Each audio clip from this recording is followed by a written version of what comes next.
दर्शकवृन्द नमस्कार।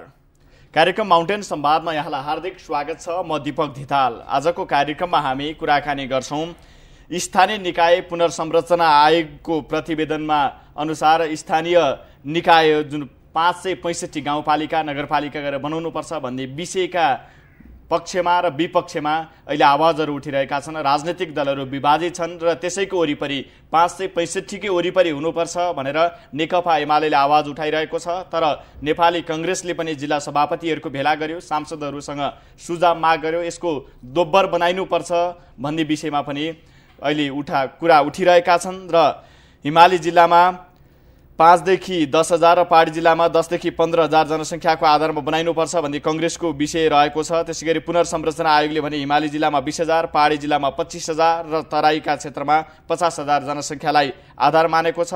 त्यसैगरी अहिले कायम रहेका इलाकाहरूलाई जारी राखेर त्यसैलाई स्थानीय संरचना बनाएर अगाडि बढ्न पनि सकिन्छ भन्ने विषयमा अगाडि कुरा चलिरहेको छ। 927 वटा इलाका अहिले विद्यमान रहेका छन् र यो विषयमा पनि स्थानीय निकायको पूर्वाधार, प्रशासनिक सुगमता, विशेष संरक्षित क्षेत्र र समुदायले पनि ध्यान दिनुपर्ने अहिलेको आवश्यकता रहेको छ। यही विषयमा छलफल गर्नको लागि नेकपा एमालेले स्थायी समिति बैठक एक सातासम्म जारी रह्यो र आज निर्णय पनि सार्वजनिक गर्ने तयारी गरेको छ। सँगसँगै प्रदेशका संयोजक र सहसंयोजकहरू पनि तोकेको छ नेकपा एमालेले। र आज हामीसँग हुनुहुन्छ नेकपा एमालेका नेता, स्थायी समिति सदस्य र 4 नम्बर प्रदेशका संयोजक किरण गुरुङ। यहाँलाई स्वागत छ। धन्यवाद। ल, तपाईँलाई बधाई पनि छ। 4 नम्बर प्रदेशको संयोजक तोकिनु भएको छ पार्टीको स्थायी समितिबाट। धेरै धेरै धन्यवाद। अब नयाँ जिम्मेवारी पाउनु भएको छ, के गर्नुहुन्छ? अब नयाँ जिम्मेवारी पाइएको छ। अब हुन त पार्टीकै जिम्मेवारीमा थिए। हजुर हजुर। त्यो फेरबदल मात्रै हो, परिवर्तन मात्रै हो, जिम्मेवारी फेरबदल गरिएको मात्रै हो। अब त्यसैले यसलाई राम्रो ढङ्गले वहन गर्ने प्रयत्न हुनेछ। हिजोका दिनहरूमा पनि त्यही ढङ्गले काम गरियो र अब पनि त्यही ढङ्गले 4 नम्बर प्रदेशको पार्टी कामको सांगठनिक राजनैतिक सबै हिसाबले त्यसको नेतृत्व गर्ने एउटा चाहिँ बनाउँदैछु। नयाँ संघीय संरचनाको संविधान जारी भए सँगसँगै त्यही अनुसार नेकपा एमाले अगाडि बढ्यो। संघीय संरचना अन्तर्गत नै अहिले जुन तपाईँहरूले जिम्मेवारी पाइरहनु भएको छ र यो जिम्मेवारीका चुनौती सम्भावनाहरू के हुन्छन्? होइन, यो हामी नयाँ संरचनामा गएको छौँ। नयाँ संरचनामा गइसकेपछि संविधान कार्यान्वयन गर्नुपर्ने दायित्व एमालेको हो। सबै राजनीतिक दलहरूको मैले धेरै पटक चाहिँ भन्दै पनि आएको छु। अहिले हामी त्यही संविधान कार्यान्वयनको पक्षमा छौँ। संविधान कार्यान्वयन भनेको संविधानको सरकारी प्रशासनिक राजनीतिक जुन छ सरकारी त्यसको परिवर्तन मात्रै होइन, त्योसँग सम्बन्धित सम्पूर्ण राजनीतिक दलहरू लगायतका अन्य त्यस्ता सङ्घ संस्थाहरू छन् भने पनि, नागरिक समाजका सङ्घ संस्थाहरू छन् भने पनि त्यसलाई त्यही अनुरूप नै, संविधान अनुरूप नै त्यसको साङ्गठनिक ढाँचालाई परिवर्तन गरेर त्यसलाई कार्यान्वयन गर्नुपर्छ। हजुर। अब एक साताभन्दा बढी समय पार्टीको स्थायी समिति बैठक चल्यो तपाईँहरूको। त्यो बिचमा के कस्ता छलफलहरू उठे? आज निर्णय सार्वजनिक त हुँदैछन् तापनि तपाईँ त्योभन्दा अगाडि आज हामीसँग हुनुहुन्छ र त्यस्ता निर्णयहरू के भए जसले राष्ट्रिय राजनीतिमा निकै प्रभाव पार्छ? अनि सबैभन्दा ठुलो कुरा भनेको त संविधान कार्यान्वयन गर्ने कुरा नै हो। 17 महिना मात्रै बाँकी छ संसदको। त्यसबेला हामीले 3 वटा निर्वाचन सम्पन्न गर्नुपर्नेछ, कानुनहरू चाहिँ बनाउनु पर्नेछ त्योभन्दा अगाडि, अनि संरचनाहरू पनि निर्माण गर्नुपर्नेछ र एउटा संरचना निर्माण गर्ने एउटा आयोग बनिसकेको छ र त्यसले चाहिँ काम अगाडि चाहिँ बढाएको छ। त्यसलाई मुख्य कामको केन्द्रबिन्दु मानेर प्रमुख प्रतिपक्षको हैसियतले त्यसलाई चाहिँ पहल गर्ने एउटा निर्णय गरेको छ। त्यो हाम्रो चाहिँ मूल कार्यभार हो, संविधान कार्यान्वयन गर्नु। अर्को कुरा, हामीले हिजो हामी सरकारमा थियौँ, सरकारको हामीले समीक्षा गऱ्यौँ। सरकारले के गर्यो त भन्दा सरकारले एउटा लोकप्रिय सरकार रह्यो। यो सरकारले राष्ट्रिय अडान, राष्ट्रिय हित, सार्वभौमिकता, राष्ट्रिय अखण्डताको निम्ति जुन स्वाभिमानीपूर्वक जुन अडान राख्यो, त्यो अडान नै अहिलेको हाम्रो राष्ट्रिय अडान हो। विगतमा त्यस्तो थिएन र त्यसलाई हामीले चाहिँ अगाडि बढाउनुपर्छ र त्यसले हाम्रो पार्टीको उचाइ बढाएको छ। नेपाली जनताको स्वाभिमानतालाई अझ बढाएको छ भन्ने हामीले निष्कर्ष चाहिँ निकाल्यौँ। अर्को भनेको विकास निर्माणको सम्बन्धमा नेपाललाई समृद्ध बनाउने सम्बन्धमा एमाले जुन बजेटमा र नीति र कार्यक्रममा जुन नीति र कार्यक्रम ल्यायो त्यसले नेपाललाई समृद्ध बनाउने, नेपालको भूपरिवेष्टित जुन अवस्था थियो त्यसलाई चाहिँ अन्त्य गरेर हिजो नाकाबन्दीले हामी एउटा बेहोर्न पर्यो र त्यसले हामीलाई ठुलो सकस दुःख दियो भने अब त्यो नाकाबन्दी नहुने अवस्था हामीले सिर्जना गऱ्यौँ। अब नाकाबन्दी हुँदैन भन्नुको अर्थ भनेको हिजो हामी भारत बेष्टित थियौँ, भारतले जे गर्दाखेरि पनि हुन्थ्यो। अब हामी भारत बेष्टित रहेनौँ, हामी चाहिँ बरु चाहिँ भूजडित भयौँ भन्नाले चीनसँग हामीले जुन सम्बन्ध गऱ्यौँ, बन्दरगाह व्यापार के अरे ट्रान्जिट जुन हामीले चाहिँ अब सम्झौता गऱ्यौँ र यातायात जुन सम्झौता गऱ्यौँ त्यसले गर्दाखेरि अब हाम्रो चाहिँ नाका उत्तरतिरको नाका पनि खुलिएको छ। त्यस्तै गरेर भारतसँग पनि हामीले विशाखापट्टनमको बन्दरगाहको जुन सम्झौता गऱ्यौँ, मलाई लाग्छ त्यो दूरगामी प्रभावको चाहिँ अब सम्झौता हो।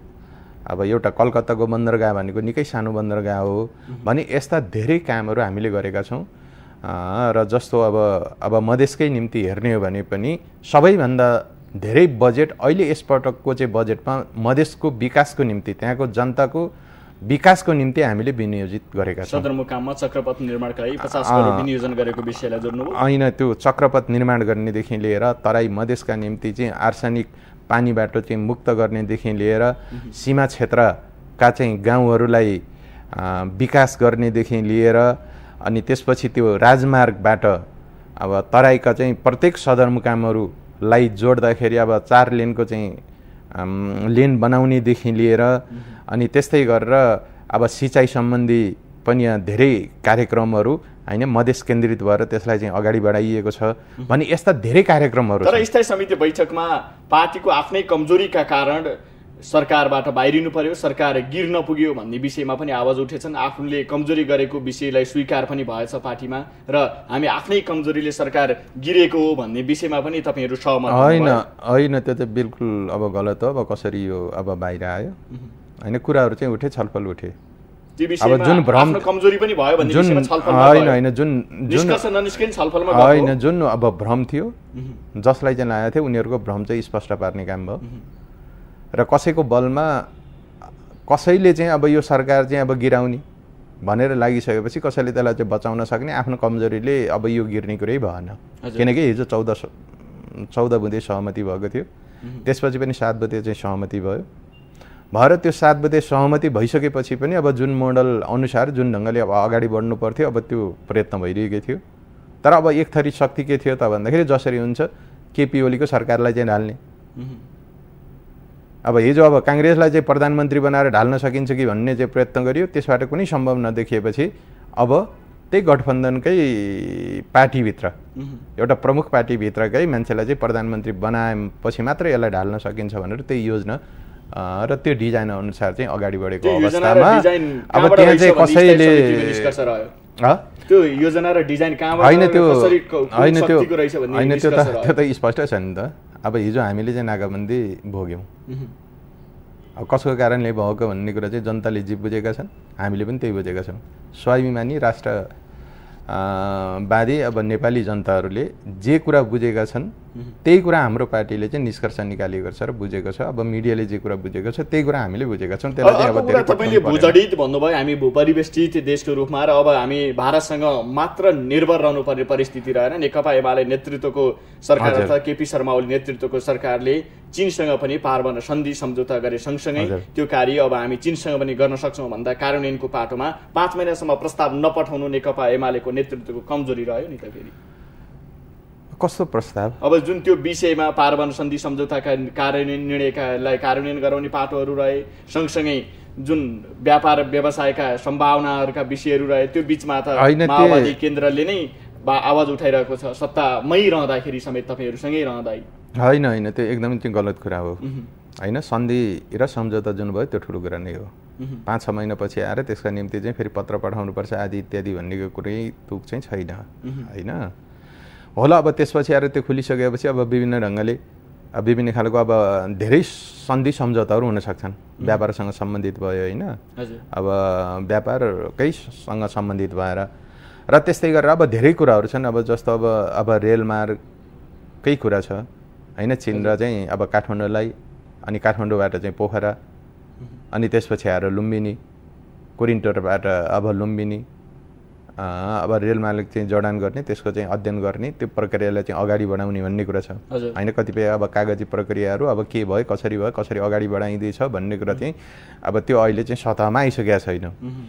अब त्यस्तै गरेर अब पूर्व पश्चिम अब एउटा चाहिँ रेलमार्ग बनाउने भन्ने पनि छ होइन। विभिन्न अब खानीहरूको अध्ययन गर्ने कुराहरू पनि आइरहेको छ। कतिपय टोली आए गए होइन, विभिन्न ढङ्गले चाहिँ अब प्रारम्भिक अब सर्वेक्षणहरू पनि गरे भन्दा यस्ता धेरै कामहरू चाहिँ भइरहेको छ आफ्नो ठाउँमा, आफ्नो सेक्टरमा होइन। सरकारको तत्सम्बन्धी चाहिँ अब विभिन्न अब सरकारी निकायहरूले ती कामहरूलाई चाहिँ अगाडि बढाइरहेकै अवस्था हो। र यसलाई अब कसैले पनि पत्र पठाएन, के गरेन, फेरि पत्र पठाएर मात्र त्यसलाई चाहिँ अब पक्का गरिनु पर्थ्यो भन्ने टाइपको कुनै तुक छैन। आखिर जुन चाहिँ सम्झौता भयो, जुन सहमति भयो, त्यो आफैमा त्यो अन्तिम नै हो। त्यसलाई कुनै फेरि चाहिँ पछि चाहिँ अब पत्र पठाएर फेरि अब कन्फर्म गर्नुपर्ने अब त्यस्तो खालको चाहिँ होइन। अब जल राजनीतिले भारत नेपालमा हाबी भयो, अब रेल राजनीतिले चाइना त्यसरी हाबी हुने कि भन्ने आशंका पनि त्यत्तिकै रहन्छ नि फेरि होइन। अब यो अब जल र रेल भनेको कुरा अब त्यो फरक कुराहरू हुन् होइन। रेल भनेको कुनै प्राकृतिक सम्पदासँग चाहिँ सम्बन्धित होइन होइन। जल भनेको एउटा चाहिँ अब हामीसँग छ होइन, इन्डियाले अब कब्जा गरेको छ भन्ने अब अर्थमा तपाईँले भन्नुभयो। अब यो के हो त भन्दाखेरि अब त्यो हाम्रो सम्पत्ति हो र अहिले अब इन्डियाले अब हामी बनाउन नसक्ने, इन्डियाले कब्जा गरेर चाहिँ बस्ने र त्यो पनि बनाउनु पनि नबनाउने। एउटा उदाहरणको निम्ति अब महाकाली सन्धि पञ्चेश्वर त्यस बेला 2 वर्षपछि बन्छ, 3 वर्षपछि बन्छ, 5 वर्षपछि बन्छ, हामीले यति चाहिँ पाउँछौँ। तर अहिलेसम्म त्यसको चाहिँ कुनै काम चाहिँ अगाडि बढ्न सकेको छैन होइन। त्यो बनेको भए अब हिस्सा अब त्यस बेला अब जति हिस्सा अब दिने कुरा चाहिँ अब सम्झौता भएको थियो, त्यो थोरै हिस्सा भए पनि केही न केही नेपालले त पाउँथ्यो, तर त्यो पाउने अवस्था पनि भएन। त्यो आफ्नो ठाउँमा छ होइन। तर अब यो रेलको कुरा जुन तपाईँले गर्नुभयो नि, रेल भनेको अहिले आएर अब संसारको सबैभन्दा सस्तो अब यातायात भनेकै रेल हो। अब चीनले अब संसारको सबैभन्दा द्रुत गतिमा चाहिँ अब चल्ने रेल अहिले चीनले निर्माण गरेको छ र सबैभन्दा अब पहाडी अब हिमाली चाहिँ पहाडमा पनि त्यो सुरुङ खोपेर सिगतसेसम्म चीनले जुन रेल ल्यायो त्यो विश्वको निम्ति त्यो आश्चर्यजनक काम हो। त्यसले गर्दाखेरि त्यो रेल त अब अहिले कस्तो बन्यो त भन्दाखेरि अब पानी जहाज भन्दा पनि रेलबाट चाहिँ धेरै कुराहरू चाहिँ सस्तो, ढुवानी गर्ने सस्तो, धेरै कुरा चाहिँ सस्तो हुने भएको कारणले गर्दाखेरि भोलि नेपालको विकासको निम्ति, नेपाललाई चाहिँ समृद्ध बनाउनको निम्ति, नेपाललाई चाहिँ भारत सँग मात्रै सम्बन्धित हुने होइन कि अब ओपन ढङ्गले अब विश्व बजारमा अब नेपालको पहुँच पुर्याउनको निम्ति यसले चाहिँ सहयोग गर्छ भनेर नि यसले आफ्नो स्वार्थअनुसार हामीले प्रयोग गर्न सक्यौँ भने तपाईँले भनेका कुराहरू हुन सक्छन्। र तर केरुङलाई इन्ट्री पोइन्ट बनाएर दक्षिण एसियामा प्रवेश गर्ने चाइनाको जुन एउटा उद्देश्य छ र त्यो अवस्थामा सकारात्मक पाटोले हेर्दा उचित नै होला। र तर बिचमा यो चर्चा चल्दै गर्दा फास्ट ट्र्याकका विषयमा जुन विगतमा चर्चा चले बनाउने उचित कुरा, तर यतिखेर बनाउने कसलाई भन्ने विषयको विवाद जुन फास्ट ट्र्याकमा त्यसरी देखिन्छ। भोलि अब चाइनाका त्यो रेलका कुराहरू आइरहँदा रेल लिकका कुराहरू, रेल संरचनाका विषयहरूले यतिकै विवाद भन्ने विषय पनि नरह होइन। बनाउने भन्ने कुरा चाहिँ कब्जा गर्ने हो कि साँच्चैकै बनाउने भन्नेमा विवाद हो कि? हजुर हजुर। त्यसो भएर अब इन्डियाले अब जसरी कब्जा गरेर राख्ने त्यसलाई नबनाउने, बनाउँदाखेरि पनि त्यो एकदमै महँगो गर्ने, असम्भव कुरा चाहिँ गर्ने। हजुर। अनि नेपालले बनाउन सक्दैन, अब हामी जिम्मा लिन्छौँ भन्ने, अरूलाई पनि बनाउनु पनि नदिने, सस्तोमा चाहिँ आउने खालको चाहिँ अब स्थिति पनि नहुने भएको कारणले गर्दाखेरि त्यो एउटा चाहिँ विवादको विषय भनेको होइन। रेलका कुरा पनि अब त्यस्ता कुरा धेरै कुराहरू चाहिँ हुन सक्छ, त्यो पछिका कुरा। तर अहिलेका कुरा जलविद्युतका विषय उठिरहेकोले त्यसैमा अलिकति जोड्न चाहेँ किनभने मैले नेपालीले लगानी गरेर बनाउन सक्ने क्षमता भएका ठाउँमा र नेपालीले नै लगानी गरेर बन्छ भने नेपालले बनाउने र नेपालको लगानीमा नभ्याएको खण्डमा मात्र विदेशी लगानी भित्र्याउने, अर्थात् इन्जिनियरहरू चाहिँ हामीले अब लिने त्यस्तो परिस्थिति गर्न नमिल्ने हो र हाम्रा आयोजनाहरूमा होइन। अब त्यस्तो अब हामी गर्न सक्छौँ, तर किन हुँदैन? अब अहिले त अब मैले भने नि त हाम्रो चाहिँ प्रशासन ढाँचा भनेकै पुरानो छ, संविधान अब जारी भयो त्यही भएर नयाँ संरचनामा चाहिँ जानुपर्छ भन्नु कारण नै त्यही नै हो। हाम्रो चाहिँ सबै प्रशासनिक ढाँचा काम गर्ने तरिका हाम्रो एकदमै पुरानो छ। हिजो आग्रह गर्ने हुनुपर्ने हो नि होइन, एउटा शेयरको कुरा गर्नुस्, त्यही नै हो, होइन तपाईँले जे भन्नुभएको छ त्यही नै हो, सकेसम्म आफैले गर्ने। अब जस्तो चाहिँ अब कतिपय के हुन्छ त भन्दाखेरि अब हामीले अब कम्तीमा अब विदेशी अब हामीले लगानी गरेर विदेशी प्रविधि भित्राए पनि त्यहाँ पनि हाम्रो चाहिँ निश्चित मानिसहरूलाई त्यहाँ चाहिँ यति प्रतिशत मानिसहरू यति प्रविधि प्राविधिज्ञहरू हाम्रो पनि त्यो ठाउँमा चाहिँ अब काम गराउने, जबकि उनीहरूबाट त्यहाँ सिक्ने अनि त्यहाँबाट उनीहरूबाट सिकिसकेपछि र त्यस्ता ठुला ठुला प्रोजेक्टहरू भोलि गएर चाहिँ हाम्रै प्राविधिकहरूले पनि गर्न सक्छन्। ठिक छ, आर्थिक रूपमा हामीले सकेनौँ भने त्यसपछि आएर विदेशी लगानी पनि हामीले भित्राउन सक्छौँ होइन, जानुपर्ने त्यसरी नै हो होइन। विश्वमा चिन त्यसरी नै गएर आफूलाई चाहिँ समृद्ध बनायो होइन, संसारभरको सम्पूर्ण चाहिँ विकसित र अब त्यस्ता प्रविधिहरू भित्राउनका निम्ति सबैले लगानी चाहिँ अब चिनमा उनीहरूले चाहिँ खुला गर्यो, ओपन गर्यो, आह्वान गर्यो र भित्रायो। अनि भित्राइसकेपछि अहिले आएर अब चिनले ती सबै प्राविधिक हिसाबले त्यसलाई चाहिँ अब सिकिसकेपछि अहिले चिन चाहिँ समृद्ध बनेको छ र आफै अगाडि बढेको छ। अब यी विकासका बहसका विषयमा कुराकानी गर्ने अवसर जुटेको छ, जुन कि तपाईँहरूको पार्टी नेतृत्वको सरकारले यी विषयका कुराकानी गरी स्थायी समिति बैठकमा छलफल भयो भन्ने विषयलाई जोड्यो। अब स्थायी समिति बैठकमै छलफल भएको स्थानीय निकाय पुनर्संरचना आएको प्रतिवेदनमा केन्द्रमा राखेर भएका छलफलका विषयमा विश्रामपछि जोडिनेछौँ। किरण गुरुङज्यू, पालो भएको छ विश्रामको। दर्शकवृन्द, माउन्टेन संवादमा आज हामी एमाले नेता किरण गुरुङसँग कुराकानी गरिरहेका छौँ। पालो भएको छ विश्रामको।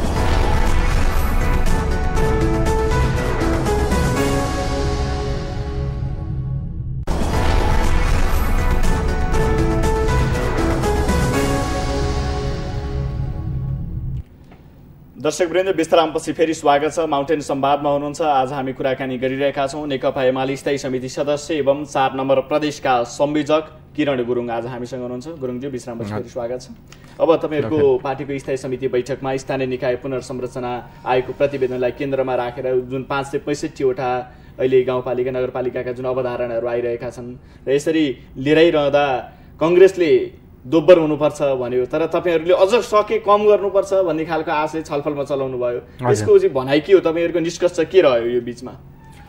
अब यो स्थानीय तह अब आफैमा अब संविधानले, नेपालको संविधानले जुन परिकल्पना गरेको छ, हजुर, अब स्थानीय तह चाहिँ एउटा चाहिँ शक्तिशाली अब निकायको रूपमा, तहको रूपमा यसलाई चाहिँ बनाइएको छ। हजुर, र खास गरेर स्थानीय तहलाई राज्य शक्तिको अधिकार पनि दिइएको छ। त्यो सरकारको मात्रै होइन, राज्य शक्ति भन्नाले व्यवस्थापिकाको अधिकार दिइएको छ। किनकि त्यहाँ चाहिँ व्यवस्थापिका आफैले कानुन बनाएर आफ्नो कार्यक्षेत्रभित्र आफैले कानुन बनाएर त्यसलाई चाहिँ लागू गर्न सक्ने भनेपछि त्यसलाई व्यवस्थापिका अधिकार पनि दिइएको छ। त्यस्तै गरेर स्थानीय अदालत र मेलमिलाप अदालत चाहिँ बनाउने, त्यसमा फैसला हुन्छ, त्यो फैसला चाहिँ जिल्ला अदालतमा पुनरावेदन गर्न सकिने भनेर संविधानमा उल्लेख गरिसकेपछि यी राज्यका 3वटा अङ्गहरू, पृथक पृथक 3वटा चाहिँ अङ्गहरूलाई नै अब आधुनिक राज्यको एउटा सिद्धान्त भनेर भनिन्छ। भनेपछि त्यही अधिकार चाहिँ निक्षेप स्थानीय तहलाई पनि गरिएको छ। विश्वमा सङ्घीय मुलुकहरूको चाहिँ अध्ययन गर्दाखेरि उनीहरूको अभ्यास के रहेको छ त भन्दाखेरि अब यो स्टेटको मान्यता भनेको प्रदेश, प्रोभिन्स र त्यसपछि आएर सङ्घलाई मात्रै दिएको पाइन्छ। लोकललाई चाहिँ गभर्मेन्टको चाहिँ अधिकार मात्रै दिएको पाइन्छ। त्यसलाई चाहिँ अब लोकल गभर्मेन्ट भन्ने, कतिपय ठाउँमा त्यसलाई चाहिँ जुनियर गभर्मेन्ट पनि भन्दो रहेछ, कतिपय ठाउँमा त्यसलाई चाहिँ स्पेयर गभर्मेन्ट पनि भनेर भन्नेको चाहिँ पाइन्छ। त्यही ढङ्गले यसले चाहिँ काम गर्ने गरेको पाइन्छ। तर नेपालको चाहिँ परिप्रेक्ष्यमा हामीले 3वटै अधिकार स्थानीय तहलाई दिएका छौँ त भन्दाखेरि स्थानीय तहलाई हामीले अत्यन्त बलियो बनाएका छौँ। स्थानीय तह नभइकन नेपालको समृद्धिको हामीले कल्पनासम्म पनि हामीले गर्न सक्दैनौँ। र त्यो स्थानीय तहलाई अधिकार दिनु भनेको धेरैभन्दा धेरै जनताको बिचमा हामीले अधिकारलाई निक्षेप गर्नु हो, अधिकार दिनु हो। लोकतन्त्रमा जति जनता बलियो भए त्यति नै लोकतन्त्र बलियो हुन्छ, राष्ट्रियता बलियो हुन्छ, नेपाल के अरे मुलुक चाहिँ समृद्ध बन्छ। त्यही आधारमा मूल्य र मान्यताको आधारमा यो गरियो। त्यसो भएर अब यी कुराहरू अहिले अझै पनि अब राजनीतिक दलका नेताहरूले बुझ्न सकेन भन्छु है म। संविधान त हामीले बनायौँ, र अहिले आएर अब 3100 भनौँ न 3100 समथिङ चाहिँ गाविसहरू अहिले छन्। हिजो पञ्चायतले बनाएको चाहिँ गाविसहरू हो। त्यो ह्याङबाट पनि हामी चाहिँ ह्याङओभरबाट पनि हामी मुक्त हुन चाहिँ सकेनौँ। हुन त अब लामो समयसम्म हामी त्यही प्र्याक्टिसमा आयौँ। र अहिले पुनर्संरचना भनेको तिनै 3100लाई चाहिँ आधा बनाउने कि 75% कटाउने कि 50% चाहिँ कटाउने कि होइन अब 25 मात्रै चाहिँ गर्ने कि भन्ने विवाद होइन नि त। यो त सङ्घीयतामा गइसकेपछि सङ्घीयताको मूल्य र मान्यता सिद्धान्त अनुसार हामीले पुनर्संरचनामा जान सक्नु पर्यो। स्थानीय निकायको पूर्वाधार त्यसो भएर सुगमता मुख्यतः प्रशासनिक सुगमता त्यसो भएर त्यही कुरा बुझ्नु पर्यो क्या। नबुझिकन चाहिँ अब अहिले जसरी आएको छ हामीले त के भनेछ त अघि नै मैले त्यत्रो भने केन्द्रको काठमाडौँ आउनुपर्ने कुरा चाहिँ स्थानीय तहमा गइसके भनेर मैले भनिसकेपछि पनि अझै सुगमता भन्ने कुरा होइन नि। हामीले ठुलो बनाउने हिजो त्यो सानो भन्दाखेरि हिजो गाविस के हुन्थ्यो त भन्दा गाविसको मान्छेहरू काठमाडौँ आउनु पर्थ्यो, सदरमुकाममा जानु पर्थ्यो। अहिले सदरमुकाम जति ठुलो बनाउँदा पनि सदरमुकाममा जानुपर्ने अवस्था त आउँदैन नि त। जति टाढा भने पनि त्यो आफ्नै ठाउँमा पाए, काठमाडौँ भन्दा टाढा त हुन सक्दैन। त्यसो भएर एउटा त्यसो भएर अझै त्यो पनि पर्याप्त भनेर त्यसरी अब सङ्ख्याको कुरा गर्ने पनि होइन क्या हामीले। होइन त्यो सङ्ख्याको विवादको कुरै होइन क्या। त्यसो भएर त्यसरी भने त्यसो कुनै तुकै छैन। सङ्ख्याको कुरा के गर्ने? तपाईँले चाहिँ आफूलाई चाहिँ भाइबल बनाउनु पर्यो, कसरी चाहिँ अनुकूल हुन्छ भनेर बनाउनु पर्यो। बनाउँदाखेरि कति बन्छ? 565 बन्छ कि 1000 बन्छ कि? तर त्यसरी जानु पर्यो नि। त्यस कारणले गर्दाखेरि त्यसको सबभन्दा भनेको त्यो स्थानीय तह चाहिँ सामर्थ्यवान बन्नुपर्छ। सामर्थ्यवान भनेको त्यसमा चाहिँ जनसङ्ख्या हुनैपर्छ, प्राकृतिक स्रोत र साधन हुनु पर्यो, भौतिक पूर्वाधार विकास भएको हुनै पर्यो। त्यो छ कि छैन? त्यो भएन भने त्यो स्थानीय तह टिक्न सक्दैन, त्यसले पाएको अधिकार उसले चाहिँ प्रयोग गर्न सक्दैन। र त्यो स्थानीय तहलाई के हुन्छ त भन्दाखेरि बोकालाई भैँसीको सिङ राखिदिए जस्तो हुन्छ। उसले बोक्नै सक्दैन, थाम्नै सक्दैन। अर्थात् बोकालाई कुभिन्न भन्छ नि, त्यो अधिकार त दिइएको छ। बोका मुखङ कुभिन्न भने जस्तो त्यसले चाहिँ प्रयोग गर्नै सक्दैन, त्यसलाई अभ्यास गर्नै सक्दैन। त्यसो भएर त्यस्तो खालको चाहिँ बोका बनाउने होइन कि त्यो जे हामीले अधिकार दिएका छौँ त्यही रूपको, त्यही स्वरूपको, त्यही खालको चाहिँ आर्थिक हिसाबले सम्पन्न हुने गरेर, आर्थिक हिसाबले चाहिँ आत्मनिर्भर हुने खालको चाहिँ स्थानीय तह हामीले बनाउनुपर्छ भन्ने हो। त्यो अल्टिमेटली के हुन्छ त भन्दा त्यसो भन्दाखेरि सानो बनाउँदाखेरि त्यो सम्भावना कम हुन्छ, केहीमा त होला, तर धेरैमा त्यो सम्भावना के अरे कम हुन्छ। त्यस कारणले गर्दाखेरि यसलाई ठुलो बनाउँदाखेरि नै उपयुक्त हुन्छ भन्ने हाम्रो पार्टीको चाहिँ धारणा हो। अब यो बिचमा राज्यका निकायहरूले यहाँ बसेर सीमा निर्धारण गरिदिने, स्थानीय जनतासँग छलफल नगर्ने भन्ने जुन परिपाटी आयो, बहसका विषय बने, रसुवाकै घटनालाई हेर्ने हो भने नेताहरू चुटिए, पिटिए, लखेटिए, त्यस्तो परिस्थिति। जनताको त्यहाँको आशा अपेक्षा र के हो, जनताको आवश्यकता के हो, राजनैतिक दल नेतृत्व अब स्थानीय निकाय पुनर्संरचना आयोगले बुझ्न सकेन भनेर जनताको मत बढ्दैछ नि त फेरि। होइन, मैले अब के भन्छु त भन्दाखेरि जनताले निर्णय गर्ने होइन कि, जनताले नै गर्ने होइन। जनताले गर्ने भनेको त कुनै चाहिँ एउटा चाहिँ माध्यमबाट गर्ने न हो। आफ्नो मत अभिमत भनेको निर्वाचन हुन्छ, निर्वाचन भइसकेपछि जनताले चाहिँ निर्वाचित प्रतिनिधिहरू चाहिँ छान्छन् र त्यो संस्थाले चाहिँ काम गर्ने, त्यो संस्थालाई चाहिँ आफ्नै मतलाई सम्मान गर्न, आफ्नो जनताको काम गर्छु भनेर आउने, त्यहाँ आइसकेपछि उल्टो काम गर्न थाले। उल्टो कसरी काम गरिरहेछ? जनताले कुन जनताले बुझेको छ र तलका मान्छेले कुनले बुझेको छ? पिट्न राम्रो कुरा हो।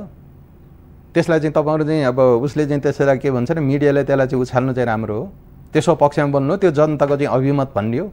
त्यो त बेठिक कुरा, त्यसलाई चाहिँ खण्डन गर्नुपर्छ। यसरी झगडा गरे, यसरी कुटेर विवाद गरेर आफ्नो स्वार्थको निम्ति, आफ्नो स्वार्थको निम्ति होइन, आफ्नो स्वार्थको निम्ति भनेको त्यो होइन, जनताको अभिमत होइन नि। त्यो त बेठिक हो, त्यो त अपराधै भन्छु मैले। आफ्नो कुरा चाहिँ ठिक ढङ्गले चाहिँ राख्ने हो होइन, जनताले चाहिँ राख्ने हो जनताको निम्ति। त्यहाँ जनताको प्रतिनिधि भनेको कोही पनि जनताको अहितको निम्ति, यो राष्ट्रको अहितको निम्ति कोही पनि काम गरेका छैनन् होइन। नेताहरूको कमी कमजोरीहरूलाई विभिन्न राजनीतिक दलको पनि आफ्नो ठाउँमा कमी कमजोरीहरू होलान्। त्यस कारणले गर्दाखेरि जनताले जे भनेछ भन्ने कुरा चाहिँ होइन नि, त्यो जनताले त बुझेकै छैन। मैले अगाडि पनि भने कि अहिले आएर हिजोको गाविस भनेको के हो त भन्दाखेरि एउटा मैले धेरै ठाउँमा भन्ने गरेको छु, धेरै अब मैले यो अब टिभीमा पनि मैले भन्ने गरेको छु कि अब हिजोको कार्यालय भनेको त्यो सिफारिस दिने मात्रै हुन्थ्यो। लेटर प्याडमा र एउटा चाहिँ छाप भइसकेपछि पुग्थ्यो। अहिले त्यस्तो छैन नि त। मैले भने नि एउटा चाहिँ राज्यको अधिकार पनि त्यहाँ गएको छ भनेपछि त त्यहाँ एउटा ठुलो संरचना बन्नुपर्छ। त्यहाँ भनेको अब सदरमुकाम आइरहनु पर्ने परिस्थिति त्यो हट्छ। त्यसपछि आएर हिजो गाविसले भन्दा बढी दिएको सेवा सिफारिस नै दिन्थ्यो। त्योभन्दा ठुलो सेवा अझ अधिकार सहितको जिल्लाले प्रयोग गर्ने, जिल्लाबाट चाहिँ आउने सेवा पनि अब चाहिँ ओडामा जाँदैछ। त्यो हिजोको गाविसलाई एउटा ओडा बनाउने, कम्तीमा पनि एउटा ओडा बनाउने भनेर चाहिँ भनिएको छ। हजुर होइन भने एउटा गाविसमा भने कोही 2वटा 3वटा चाहिँ ओडा बन्न सक्छ एउटा गाविस अहिले यसरी ठुलो बनाउँदाखेरि पनि। होइन त्यो नभए हिजोको जुन गाविस छ त्यसलाई चाहिँ ओडा बनाउने, हिजो जे सेवा सुविधा छ त्योभन्दा पनि धेरै सेवा सुविधा ओडाबाट नि दिने भनेपछि कसरी टाढा हुन्छ? अब यो स्थानीय तहको संख्या निर्धारणको विषय अघि पनि मैले जोडेँ, त्यस विषयमा विवादहरू, छलफलहरू, बहसहरू जारी छन्। कांग्रेसले सुरुमा मैले जोडेको थिएँ जिल्ला सभापतिहरूको भेला डाक्यो, सांसदहरूसँग सुझाव माग्यो, एमाले स्थायी समिति बैठकमा छलफल चलायो। तर तपाईँले भन्नुभयो जनताले बुझेका छैनन्, स्थानीय तहका जुन लेभलका जनताले बुझेका छैनन्, तर बुझाउने काम राजनैतिक नेतृत्वको जनप्रतिनिधिकै हो। होइन अब कांग्रेसले अब के गरिरहेको छ त भन्दाखेरि अब कांग्रेसको कुनै अब सिद्धान्तमा आधारित भएर यो काम गरिरहेको छैन, बोलिरहेको छैन। जिल्लाको सभापतिहरू भनेको कुनै चाहिँ प्राविधिक विशेषज्ञ विज्ञ केही पनि होइन। उनीहरूको जनताको म्यान्डेट भन्ने पनि एउटा चाहिँ अब उनीहरूले अब हामी पनि अब जनताको चाहिँ अब विश्वास लिएको भन्ने आधारमा एउटा चाहिँ म्यान्डेट होला, त्यो बाहेक अरू केही पनि होइन। त्यसले गर्दाखेरि एउटा कुरा के हो त भन्दाखेरि पहिलाको चाहिँ ह्याङ जुन चाहिँ केन्द्रीकृत शासन थियो, एकात्मक शासन थियो, र त्यो कुरालाई त्यो ह्याङबाट चाहिँ हामी मुक्त भएर हामीले सोच्नु पर्यो। सोच्दाखेरि हामीले के भन्नु पर्यो त भन्दाखेरि ती स्थानीय तह निर्माण गर्दाखेरि त्यो सक्षम हुनुपर्छ, सबल हुनुपर्छ। सबल र सक्षम हुँदाखेरि जति सङ्ख्या आउँछ त्यति सङ्ख्यामा हामीले सहमत भएर अगाडि जानु पर्यो नि। पहिले फ्रेम बनाउने, पहिले जुत्ता बनाउने, अनि त्यसपछि खुट्टा काट्न लगाउने कुरा गरेर त भएन। त्यस कारणले गर्दाखेरि आएको एकदमै गलत छैन। आयोगले एउटा सिद्धान्तमा आधारित भएको छ। हिमाललाई चाहिँ छुट्टै मापदण्ड बनाइएको छ, पहाडलाई छुट्टै मापदण्ड बनाएको छ, तराई र भित्री मधेसलाई छुट्टै मापदण्ड बनाएको छ। त्यस्तै गरेर चाहिँ उपत्यका निम्ति पनि छुट्टै मापदण्ड बनाएको छ। त्यहाँ जनसङ्ख्यालाई पनि हेरिएको छ, त्यहाँको चाहिँ भूगोललाई पनि हेरिएको छ। त्यो भूगोललाई हेरेर जनसङ्ख्यालाई हेरिएको कारणले गर्दाखेरि छुट्टै त्यसो भएर होइन, त्यो त 565 भने हिमाललाई छुट्टै बनायो नि। तपाईँले अघि नै त्यहाँ पढ्नुभयो, एउटा चाहिँ अब 5000 भनिएको छ, अर्को 50000 भन्छ, कसरी एउटै भयो? छुट्टै भयो कि भने हिमालको छुट्टै भयो कि भने एउटै त भएन नि। एउटै भनेर चाहिँ जसरी चाहिँ अहिले आइराखेको छ, जसरी चाहिँ अब काङ्ग्रेसले भनेको छ, मधेसवादीले भनेको छ, टोटल अब जनसङ्ख्या गरेर सबै ठाउँमा हिमाल, पहाड, तराई, भित्री मधेस सबै ठाउँमा चाहिँ एउटै खालको चाहिँ जनसङ्ख्याको आधारमा मापदण्ड बनाएर चाहिँ जाने। यसरी मापदण्ड बनाउँदाखेरि त्यो चाहिँ 1000 होइन, 1500 होइन, 2000 बन्न पनि सक्छ। तर अहिले जुन मापदण्ड गर्दाखेरि त्यो सङ्ख्या चाहिँ घट्दै जान्छ, किनभने अब हिमालतिर थोरै हुन्छ, त्यहाँको चाहिँ विकटताको हिसाबले भन्ने यो चाहिँ मापदण्ड चाहिँ अहिले एउटा सिद्धान्त उभिएर बनाइएको होइन। अब रामचन्द्रले भन्नुहुन्छ, रामचन्द्र पौडेलले भन्नुहुन्छ, उहाँ नेता हुनुहुन्छ, मेरै जिल्लाको हुनुहुन्छ। अब उहाँले भन्नुहुन्छ हिजो अब 3100 थियो, त्यत्रो चाहिँ घटाउने, 565 बनाउने, कम्ती आधा बनाए हुँदैन। त्यसको कुनै तुक र तर्क भएन नि। हाम्रो तर्क हुनु पऱ्यो कि आधार के मापदण्डले कसरी बनाउने भनेर भन्नु पऱ्यो। अब शेरबहादुर देउपाले के भन्नुभयो त अस्तिको भेलामा, हिजो स्थानीय निकायको निर्वाचन गरौँ भन्दा नमान्ने, अहिले आएर चाहिँ स्थानीय निर्वाचनको गरौँ, स्थानीय निकायको निर्वाचन गरौँ, पुराउने निकायको निर्वाचन गरौँ भन्नुको अर्थ के हो त भन्दाखेरि यो संविधान कार्यान्वयन गर्न चाहिँ नदिने कुरा न हो के? त्यसरी हामी जान मिल्छ? यसको मतलब तपाईँहरूको चाहिँ निष्कर्ष के हो त? अहिले भनेको अहिलेको चाहिँ आयोगले अब जुन यो संवैधानिक आयोग हो, सीमा निर्धारण भइसकेपछि निर्वाचन गरिनुपर्छ, जति सक्दो चाँडो सीमा निर्धारण हुनुपर्छ भन्ने हो। एकदमै त्यही हो। अहिले आयोगले चाहिँ गरेछ एउटा सिद्धान्त मापदण्डमा चाहिँ आएर गरेको छ। सिद्धान्त त हाम्रो चाहिँ त्यसमा चाहिँ समर्थन रहेको छ होइन। अब त्यो 565 मा अब थपघट हुन पनि सक्छ, त्यो अब ढुङ्गोको लकीर पनि होइन। तर हामीले बनाउँदाखेरि त्यसलाई चाहिँ कसरी हुन्छ, आत्मनिर्भर हुने एउटा स्थानीयता हामीले बनाउनुपर्छ, त्यसरी चाहिँ जानुपर्छ। हाम्रो दिशा त्यही हुन्छ, पार्टीको दिशा त्यही हुन्छ। सबल र सक्षम खालको चाहिँ स्थानीय अब तह निर्माण होस्। त्यहाँको अब संरक्षित क्षेत्र भनिएको छ, विशेष क्षेत्र भनिएको छ, त्यो अधिकार पनि उपयोग गर्न पाउने ढङ्गले संरक्षित क्षेत्र र विशेष क्षेत्र पनि अब त्यहाँ कायम रहोस्। स्वायत्त क्षेत्रहरू पनि त्यहाँ जसरी भनिएको छ त्यो अनुसार चाहिँ कायम रहोस् र त्यो पनि व्यवस्था चाहिँ गर्नुपर्छ भन्ने कुरामा चाहिँ अब हाम्रो पार्टी तपाईहरुको पार्टीको नेतृत्वमा सरकार बनेको ताका संविधान कार्यान्वयनको कार्यतालिका सार्वजनिक भए अनुसार मङ्सिरमा निर्वाचन गर्ने स्थानीय निकायको भनेर भनिएको थियो, त्यो सम्भव देखिएन, सरकार परिवर्तन भयो। अब चैतका कुराहरू गरिएका छन्, तर चैतसम्म यो आएको प्रतिवेदनले पूर्णता पाउने हो नपाउने हो, स्थानीय आएको सीमा निर्धारण हुने हुन् या नहुने होइन। आयोगले त यही भदौमा अब अन्तिम प्रतिवेदन बुझाउने गर्यो। प्रतिवेदन बुझाउने होइन, त्यो त सार्वजनिक गर्ने। त्यसले बुझाइसकेपछि उसले अन्तिम भनेर चाहिँ बुझाइसकेपछि त्यो अब कसैले त्यसलाई चाहिँ फेरबदल गर्न सक्दैन। कसरी अगाडि बढ्ला र यो अवस्थामा अब त्यसलाई सम्भव देख्नुहुन्छ? होइन, चैतमा अब मङ्सिरमा मैले सम्भव देखिनँ अहिले। यो सरकार परिवर्तन कारणले गर्दाखेरि पनि हिजो अब हाम्रो सरकार हुँदाखेरि त्यही गतिमा जाँदाखेरि त्यो हुन्थ्यो, तर अहिले मैले त्यस्तो देखिँदैन, मङ्सिरमा हुन सक्दैन। र मलाई लाग्छ अब प्रधानमन्त्री अब प्रचण्डले पनि एउटा प्रारम्भ भनेर एउटा चाहिँ अब सर्वदलीय बैठक चाहिँ अब राख्नुभएको थियो। त्यसमा उहाँले अब चैत्र फागुन चैत्रमा चाहिँ जसरी पनि अब निर्वाचन गर्ने गरी आयोगलाई चाहिँ यो कामहरू चाहिँ अगाडि बढाउने भनेर त्यसबेला भन्नुभएको थियो। र त्यसबेला चाहिँ त्यो अब स्थानीय प्राविधिक समिति, जिल्लाको प्राविधिक समितिको समयावधि यही के अरे साउन गएको चाहिँ साउन मसान्तभित्र सकिन्थ्यो, त्यसलाई चाहिँ 15 दिन अब थप्नको निम्ति उहाँले अनुरोध गर्नुभयो। त्यही भएर अहिले यो केन्द्रीय आयोगले त्यो स्थानीय प्राविधिक समितिलाई यो भदौ 15 गतेभित्र अब जिल्लाको प्रतिवेदन बुझाउने भनेर त्यो समय अवधि बढाएको छ। त्यसले गर्दाखेरि अब यो असोजसम्म त्यहाँ हाम्रो अगाडि उहाँले भन्नुभएको असोजसम्म चाहिँ अब आयोगले प्रतिवेदन बुझाउँदा हुन्छ। असोजमा बुझाइसकेपछि अनि त्यसपछि चैत्र फागुनमा हामीले स्थानीय निर्वाचन गर्न सक्छौँ भनेर उहाँले भन्नुभएको छ। मलाई लाग्छ निर्वाचन आयोगलाई तयारीको अवस्था चाहिने भनेर उसले मागिरहन्छ। 120 दिन भनेको 4 महिनाको अवधि रह्यो। कार्तिक असोजमा बुझायो त कार्तिकभित्र दलीय सहमति हुन सकेन भने संविधान कार्यान्वयन झन् जटिल बन्दै जाने रहेछ नि, होइन? होइन, सहमति नै चाहिँदैन। यो आयोगले चाहिँ गरेपछि त्यही नै ढुङ्गाको लक्किरो फेरि होइन, तर के चाहिँ अब यो संविधान फेर्नु पर्यो होइन। अब त्यो चुनावमा जाने कि नजाने भन्ने कुरा त अब अर्को कुरा होला, तर अब यो स्थानीय तहको जुन संरचनाको त्यो अन्तिम टुङ्गो लागिसकेपछि त्यो अन्तिम हुन्छ। त्यो संसदले पनि त्यसलाई केही गर्न सक्दैन, सरकारले पनि केही गर्न सक्दैन। यदि सक्ने भए अब जसरी राजदूतहरू चाहिँ सिफारिस भएका थिए त्यसलाई चाहिँ फिर्ता लिए, यसलाई पनि फिर्ता बोलाइसक्थ्यो यो आयोगलाई। त्यो नसक्ने भएर संवैधानिक हिसाबले नसक्ने भएर नि अब यो रहेको अब यसले दिएको नै हुन्छ। त्यसलाई चाहिँ राजनीतिक सहमति गरेर अगाडि बढ्नुपर्छ, चुनाव सम्पन्न गर्नुपर्छ, संविधान कार्यान्वयन गर्नुपर्छ। त्यसका निम्ति राजनीतिक सहमति आवश्यक छ।